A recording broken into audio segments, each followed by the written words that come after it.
طالب علم مدرسې ته لاړ نو هغه په مدرسه کې د خپل استادانو نه دا خبره واورېده چې یاره دا څومره په دې علاقو کې دا بدعتونه شروع دي، دا څومره پکې خرافات شروع دي، دا خو ختمول پکار دي. د هغې په علاقه کې دا ډېر غټ څیز و چې کله به یو غم وشو نو یو خو دا دی چې درې ورځې به که غریب به او که مالدار به نو ښه زبردسته روټۍ به په هغه ورځو کې هم پخېده د هغه مړي د طرف نه.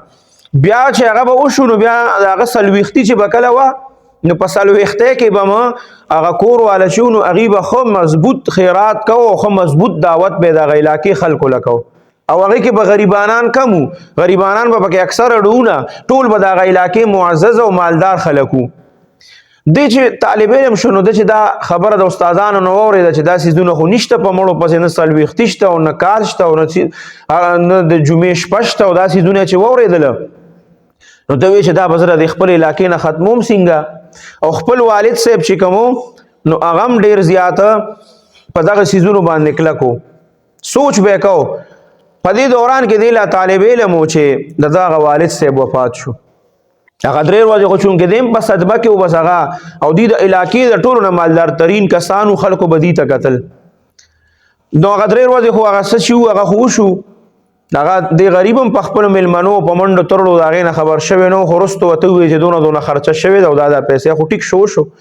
ده سره دا غم و چې اوس خو څلوېښتي را روانه ده، اوس به څه کومه. نو څلوېښتۍ نه مخکې سوچ کوو بس چې کله د څلوېښتۍ ورځ راغله نو ښه بهترین دعوت یې وکړو. هغه ټول چې څونه معزز او مالدار خلک و ټولو له یې دعوت ورکړه چېرې د پلانکي ټایم له به راشئ زه تاسو سره یو ضروري خبره هم کوم او دعوت هم دی د ما پلار څلوېښتي ده. چې کله هغه ټول راجمع کړه او کېناستل نو دې سپیکر له راغې او سپیکر یې راواغسته مایک یې راواغسته او سپیکر کې خبره شروع کړه. مایک کې اوس وایي ټولو ته چې ګوره تاسو د علاقې د ټولو نه مالدار خلک یې که نه وي او مونږ دا کم چې راغلي دا ټول معزز او مالدار خلک دی.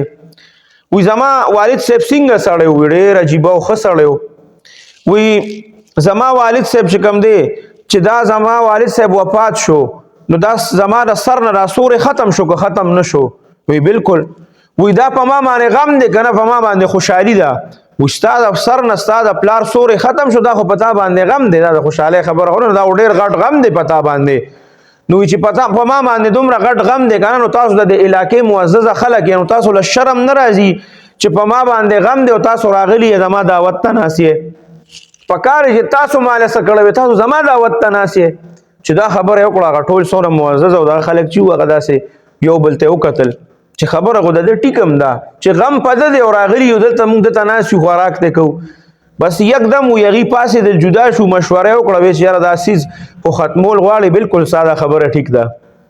نو هغه ټایم کې هغې بس لاړه چې مونږ لاړو د دې علاقې چې څونه غریب خلک دي د دوه وختو د روټۍ دره کې نه لګي هغه راوغواړو دا خوراک پې وکړه غریبانان یې راوغوښتل او خوراک یې وکړو د هغې نه بعد د هغه علاقې نه هغه رسم او رواج چې کوم هغه څلوېښتي او کالونه هغه ټول الله ختم کړو.